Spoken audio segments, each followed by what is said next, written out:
21 days. That's how long Michael had been gone. 3 weeks finalizing the Vancouver acquisition that would make Banks Tech a household name, that would add another comma to his net worth, that would cement his place among the titans who'd once looked down on the scholarship kid from Queens. He'd thought about them constantly, Judith and his mother, imagining them bonding over morning coffee, shopping together on Fifth Avenue, planning the wedding that would unite the family he was building. He'd called every night, heard Judith's bright voice assuring him everything was perfect, heard his mother's softer tones saying she was fine, Mijo, don't worry about me. The lies had sounded like love. He'd returned a day early, giddy with the surprise. The red-eye from Toronto, the cab ride through dawn-lit streets, the elevator ascending toward home. He'd imagined Judith's delighted squeal, his mother's warm embrace, the smell of her famous tres leches cake baking in the kitchen. Instead, he'd found this, a tableau of cruelty so perfectly composed it could have been staged, except it wasn't. This was real. This was his life. This was what happened when you built an empire but forgot to guard your home. The 58th floor of the Apex Tower, 2,800 square feet of luxury overlooking Manhattan. His gift to the woman who'd given him everything, now transformed into her prison. Michael's reflection stared back at him from the darkening windows. 35 years old, 6'2" in a bespoke suit, holding shopping bags filled with apologies he didn't yet know he owed. Behind that reflection, the scene continued. Celestine scrubbing, Judith scrolling, the gulf between them measured not in feet but in cruelty. The penthouse held its breath. If you're already feeling the weight of this story, stay with me. You don't want to miss what comes next. Tell us in the comments where you're watching from. It's nice to know our audiences from every corner of the planet. Michael's hand moved to his phone before his conscious mind registered the decision. Muscle memory from 1,000 business meetings. Document everything. The camera lens captured what his heart refused to believe. Lower, Celestine. I can still see the water spots. Judith's voice carried the casual cruelty of someone who'd grown comfortable with power. And when you're done with the floor, the windows need redoing. You missed several streaks yesterday. His mother's response was barely audible. Yes, Miss Judith. Miss Judith, not Judith, not dear. The formal address of a servant to a mistress. Celestine's hands trembled as she dipped the brush back into the bucket. The arthritis Michael had paid 3 specialists to treat made her fingers curl at odd angles. She winced with each stroke, a small sound she tried to swallow. Judith laughed at something on her screen, a bright, carefree sound that belonged to champagne brunches and charity galas. She adjusted her position, pressing her bare foot more firmly against the ottoman, against his mother's back. The video timestamp read 6:47 p.m., 73 seconds of footage that would change everything. Michael slipped the phone into his pocket and stepped fully into the room. Hello. One word, quiet, flat. Judith's head snapped up, her expression cycling through surprise, delight, then something quicker, calculation behind her eyes like gears turning. Michael, darling, you're early. She swung her legs off the ottoman, the red silk pooling around her as she stood. We weren't expecting you until tomorrow. Clearly. He moved past her without the kiss she expected, kneeling beside his mother. Up close, he could see the details his shock had initially missed. The shadows under her eyes, the way her house dress hung loose, the angry red of her knuckles. Mama, please get up, rest. Mijo, I was just. Rest. He helped her to her feet, feeling how light she'd become, how fragile. When had that happened? 3 weeks. Longer. He kissed her forehead, breathing in the scent of cleaning solution instead of her jasmine perfume. Go to your room, I'll bring you tea. Celestine glanced at Judith, something like fear crossing her face. It's all right, Michael said, though nothing was all right. Go on. When she disappeared down the hallway, Michael finally looked at his fiancée. Judith had composed her face into concern, her hand pressed to her chest. Michael, I know how this looks, but your mother insisted on helping. You know how she is. She can't sit still, and I thought keeping busy might. We'll talk later. His voice remained perfectly level, a flat line that should have warned her. I need to unpack. In his study, door locked, Michael watched the video again. And again. On the fourth replay, as Judith's laughter echoed from the speakers and his mother's shoulders hunched in pain, a single tear tracked down his cheek. He didn't wipe it away. He saved the video to 3 separate cloud drives and began to plan. The security system had been Marcus's idea 2 years ago. You're worth $500 million, Mike. Audio recording isn't paranoia, it's basic asset protection. Michael had approved the installation without much thought, never imagining the assets he'd need to protect would be human. Now at 2 a.m., he sat in the blue glow of multiple monitors, scrolling back through 3 weeks of footage. Day 1 of his absence, Judith waited exactly 4 hours after his departure before entering Celestine's suite. "This is wasted on you," her voice crisped through the speakers. "The guest room has everything you need. This space is better suited for when my parents visit." His mother's protest was soft, apologetic, but Michael said, "Michael says a lot of things. I'm going to be his wife, Celestine. You might want to remember that." Michael watched his mother gather her belongings, saw her careful dignity as she moved into the 200-square-foot guest room with its single window and twin bed. The suite he'd designed for her, morning sun, garden views, the bathroom with railings he'd had custom installed, stood empty. Day 3, Judith stood in the kitchen doorway, arms crossed. "I'm having the Hendersons for dinner.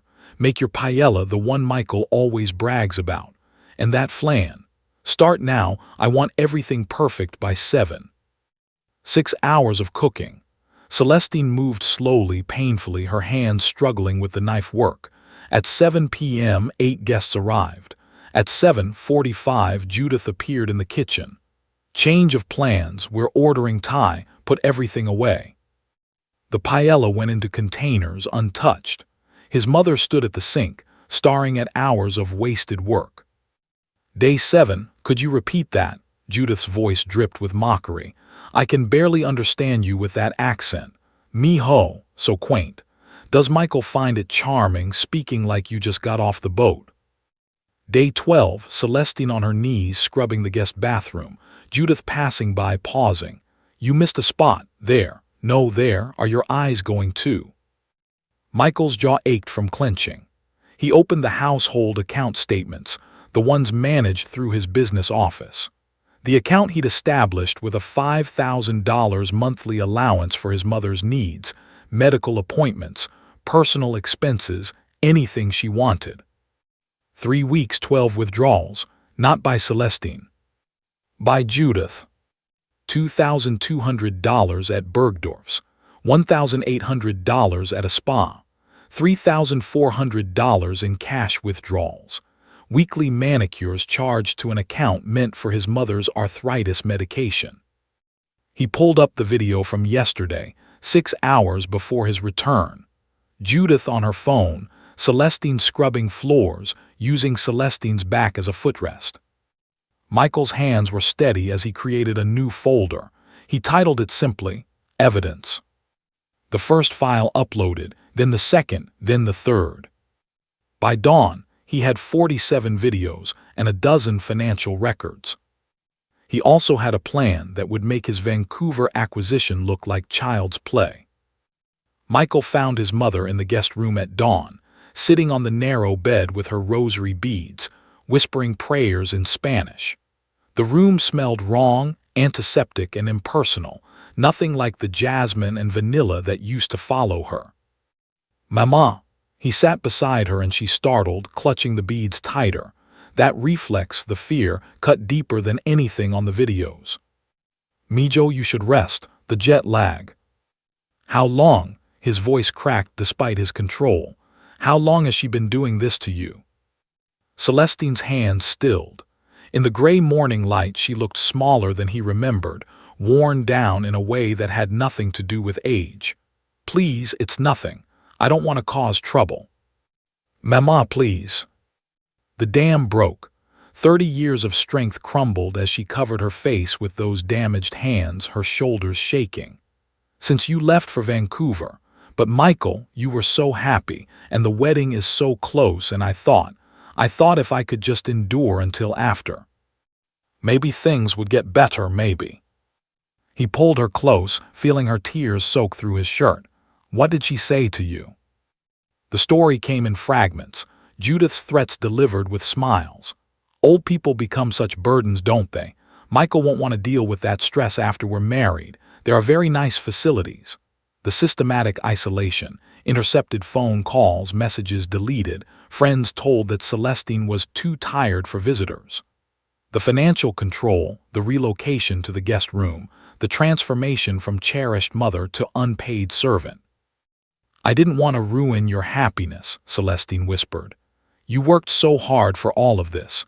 You deserve a beautiful wife, a good life. I thought maybe I was being too sensitive, too old-fashioned. Maybe this is how things are done in your world now.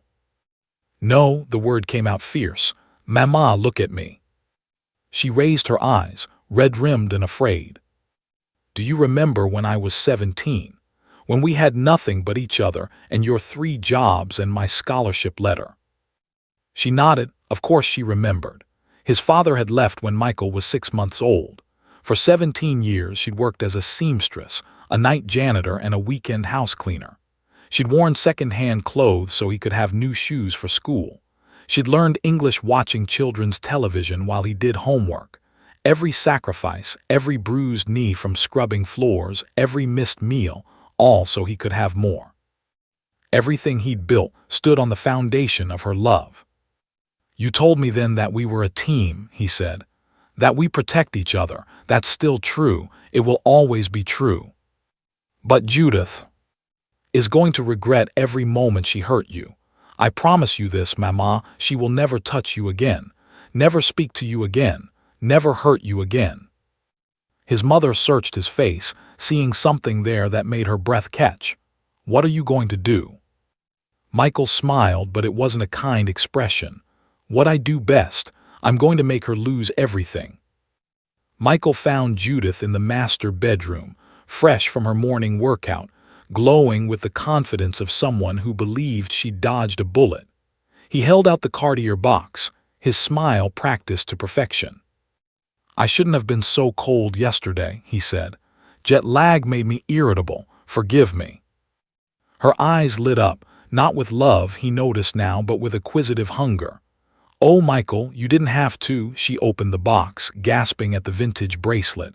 It's perfect. You're perfect. She kissed him and he made himself return it, thinking of his mother's tears.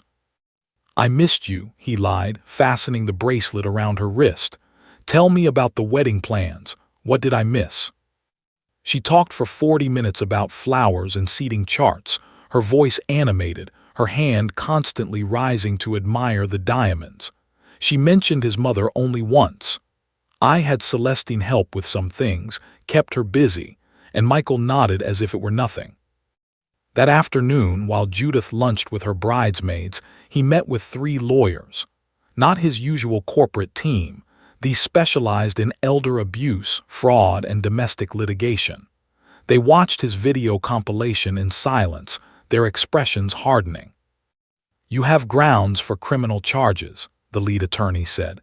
Elder abuse, financial exploitation, emotional distress. We can move forward immediately.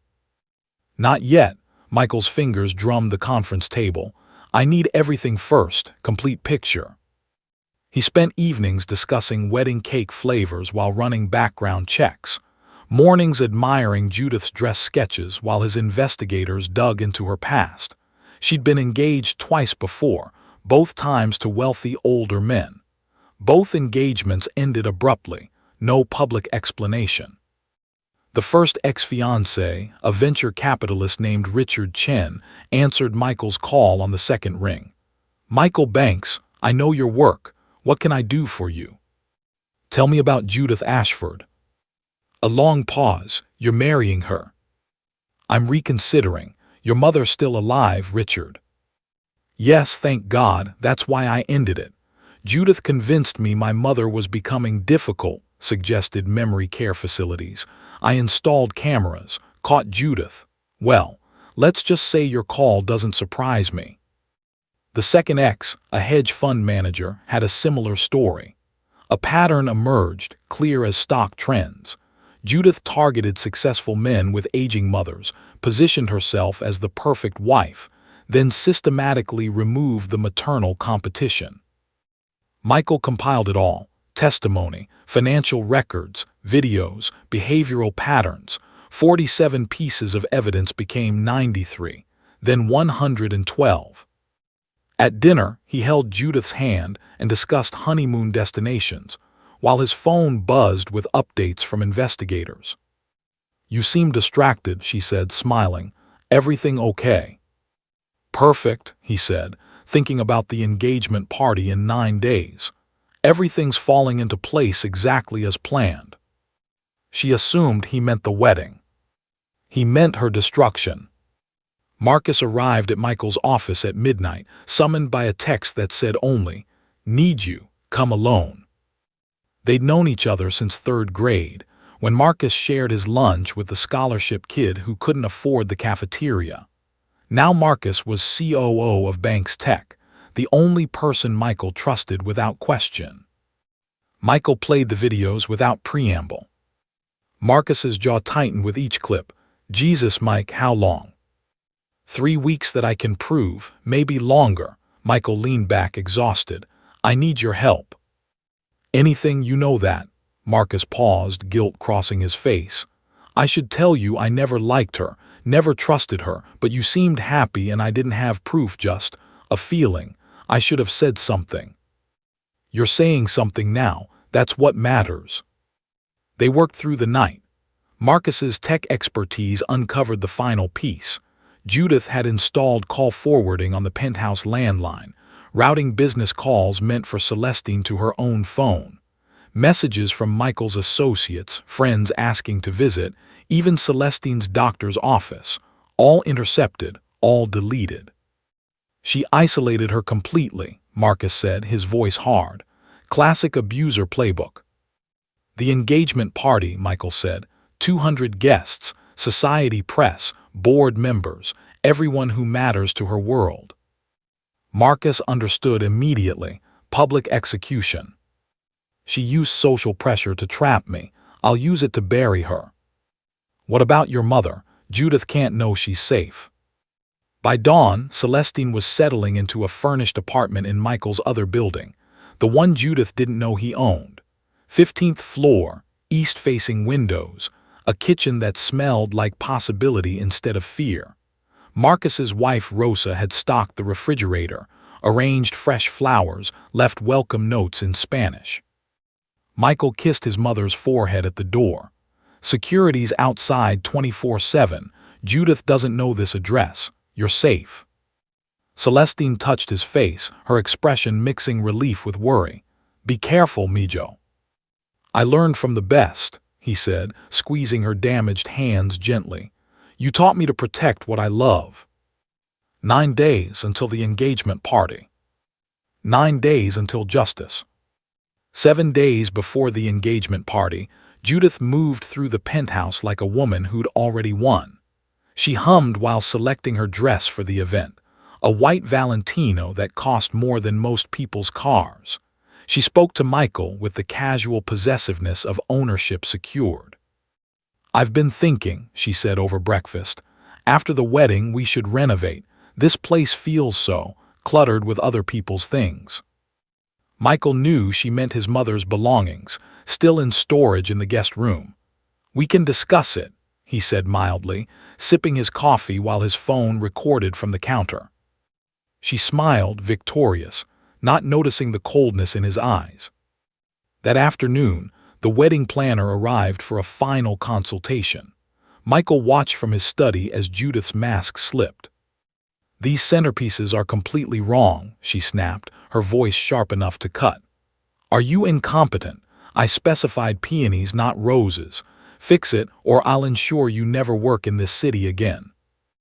The planner, a woman who'd coordinated events for presidents, kept her composure. Ms. Ashford, peonies aren't in season until. I don't care about seasons. I care about my vision, make it happen. Later, Michael heard her on the phone with the caterer, her tone venomous. If you think I'm paying full price after this disaster, you're delusional. I have lawyers who eat people like you for breakfast. The real storm came on day 5. Michael had asked his mother to return briefly. He needed Judith to believe Celestine was still under her control, still vulnerable. It was a calculated risk, but necessary for what came next. Celestine arrived mid-morning to collect some belongings. She moved quietly, trying to avoid Judith, but their paths crossed in the living room. "You're back," Judith said, her voice ice. "I need you to call the florist. Tell them the arrangements are unacceptable." "Miss Judith, I don't think I should." "I don't pay you to think." "You don't pay me at all," Celestine said softly, with a dignity that came from knowing she was safe now, that her son knew everything. Judith's face transformed, beautiful features twisting into something ugly. "Don't get smart with me, old woman. You're here because Michael pities you. One word from me, and you're in a home so fast." "That's enough." Celestine's voice was steady. The slap came fast, Judith's palm across Celestine's face, the crack of it echoing in the high-ceilinged room. Michael, watching from 4 hidden cameras, saw his mother stagger, saw the red mark bloom on her weathered cheek, saw Judith's hand rise again before Celestine caught it. "You will regret that," Celestine whispered. "Who's going to make me?" "You. Michael will never believe." But Michael was already moving, his phone uploading the footage to his lawyers, his carefully maintained calm finally fracturing into the fury he'd been banking for days. 3 days until the engagement party. 3 days until Judith learned what happened when you struck a billionaire's mother. Le Bernardin had been Judith's choice: white tablecloths, hushed conversation, the kind of place where power brokers made deals over Dover sole and vintage Burgundy.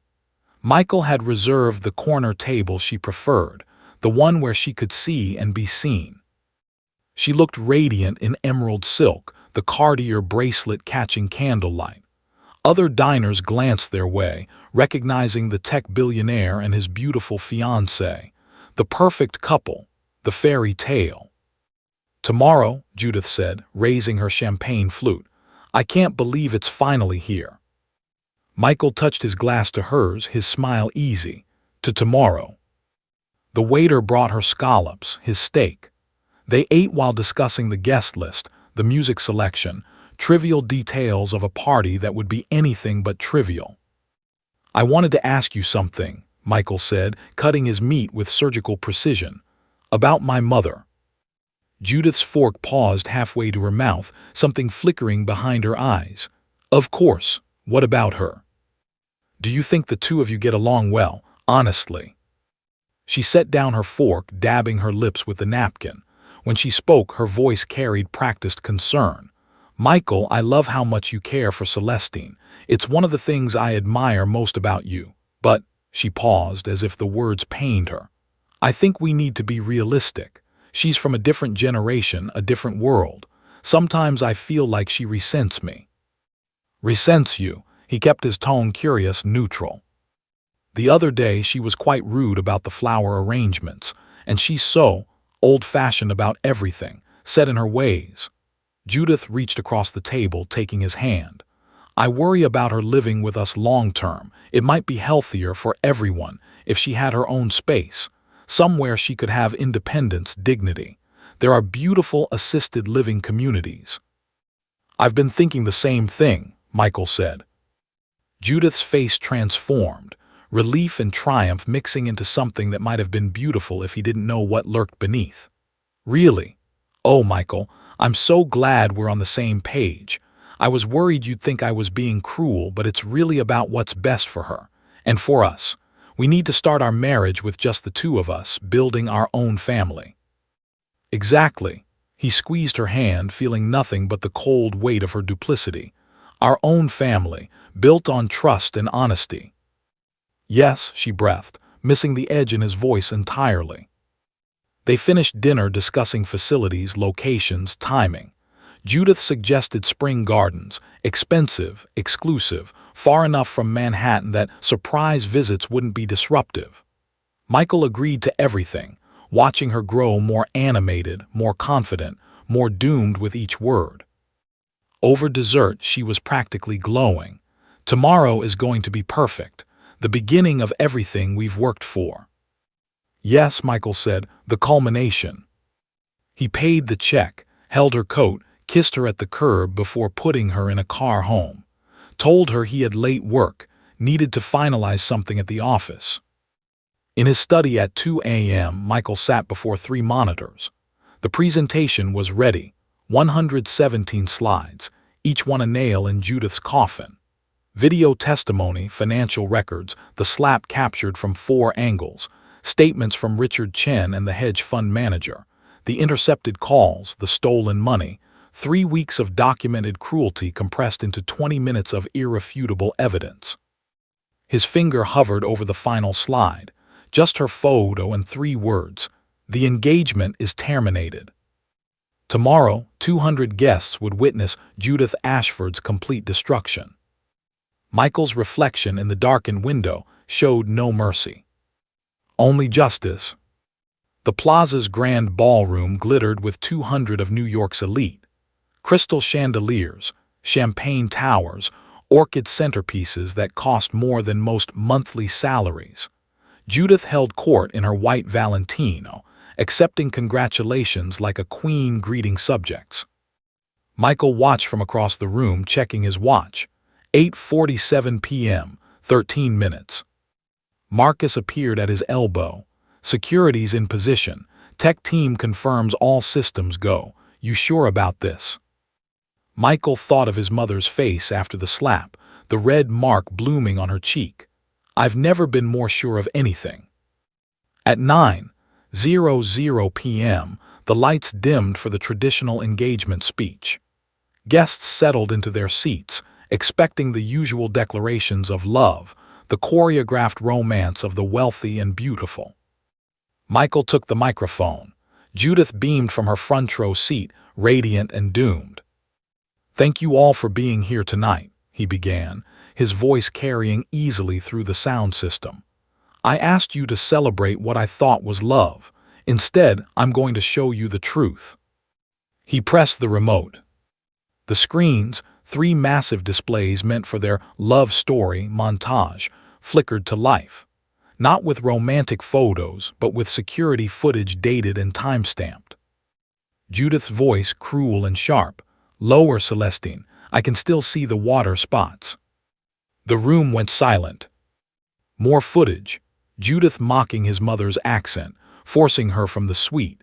The paella left untouched after 6 hours of cooking. The intercepted phone calls.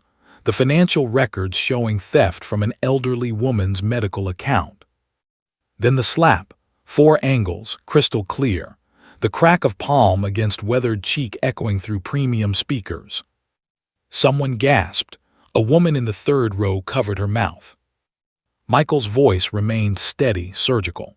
What you're witnessing is 3 weeks of systematic elder abuse perpetrated by Judith Ashford against my 72-year-old mother, Celestine Banks.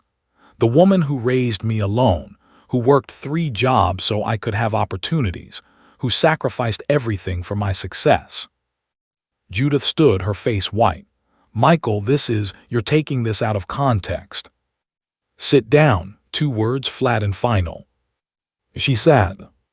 The evidence includes 47 videos, 12 financial records documenting theft totaling $18,000, testimony from 2 previous fiancés describing identical patterns of abuse, and documentation of isolation tactics including call interception.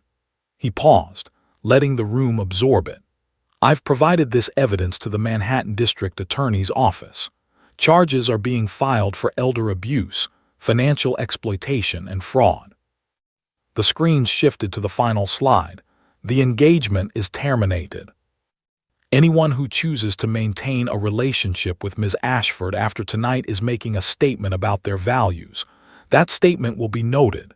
His eyes swept the room, landing on board members, investors, socialites. "In my business and in my life." Judith bolted for the exit. The crowd parted like she was diseased. She made it 3 steps before security guards, large, professional, immovable, blocked her path. "Ms. Ashford," the lead guard said quietly, "we've been instructed to escort you from the premises." "You can't do this." Her voice cracked, desperate. "Michael, please, we can talk about this, I can explain." But Michael had already turned away, walking toward the exit where his mother waited in a private room, safe and protected. Behind him, Judith's world collapsed in real time, phones emerging, whispers spreading, 200 witnesses to her annihilation.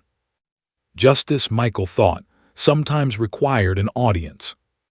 3 months later, Michael stood in the doorway of his penthouse, shopping bags in hand, watching his mother laugh. The sound still startled him, genuine joy, unguarded and bright. It had taken weeks for her to believe she was truly safe, that the fear could finally release its grip. Celestine stood at the marble island beside Chef Marie, flour dusting her hands as she demonstrated the proper fold for empanada dough.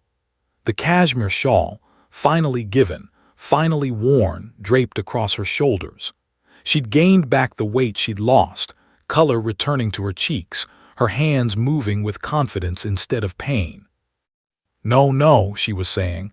"You must feel it, not just see it. Like this, gentle, like you're tucking in a baby." Marie, a cordon bleu graduate who'd cooked for ambassadors, watched Celestine with the reverence of a student before a master. "Mrs. Banks, you make it look effortless." 60 years of practice, Mija. Nothing worth doing is effortless at first. Michael set down the bags, fresh herbs from the farmer's market, the dulce de leche his mother loved, flowers because the penthouse should always have flowers now. "Something smells incredible." Celestine turned, her face lighting up. "Mijo, you're early. We're making your favorite, the tres leches. Come help us." He shed his jacket, rolled up his sleeves, and joined them at the counter. His mother guided his hands through the batter, the same way she'd taught him to cook when he was 8 and they couldn't afford restaurants. "Judith took a plea deal," he mentioned casually, whisking eggs. 2 years probation, restitution, mandatory counseling. She's barred from contacting us." "Good," Celestine said simply. Then softer, "Are you all right?" "I'm better than all right, Mama. I'm learning what matters." The bank's foundation for elder dignity had launched last month. Michael worked from home Tuesdays and Thursdays now, non-negotiable. The penthouse staff, carefully vetted, generously paid, treated his mother like the queen she'd always been. At dinner, they sat at the table overlooking the city, sharing the tres leches and strong coffee. Celestine studied him over her cup, seeing something that made her smile. "You're different now," she said, "quieter, more here." "I was chasing the wrong things, building empires while missing what was right in front of me." He reached across, squeezing her hand gently. "Marcus introduced me to someone, Elena. She's a public defender. We're taking it slow." "What's she like?" "Kind, real. She volunteers at a senior center on weekends." He smiled. "You'd like her. She asked to meet you first, actually.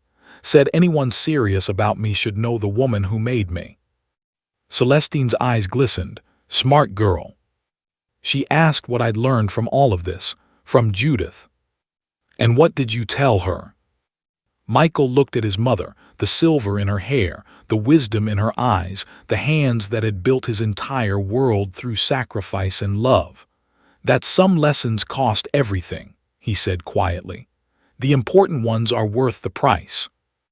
Outside, the city glittered with ambition and hunger, people chasing wealth and status, and all the hollow victories he'd once believed mattered. Inside, Michael Banks had finally found what he'd been searching for all along. Home. If this story moved you, Hit that like button and share it with someone who needs to remember their power. Subscribe for more stories and tell us in the comments your thoughts on this story.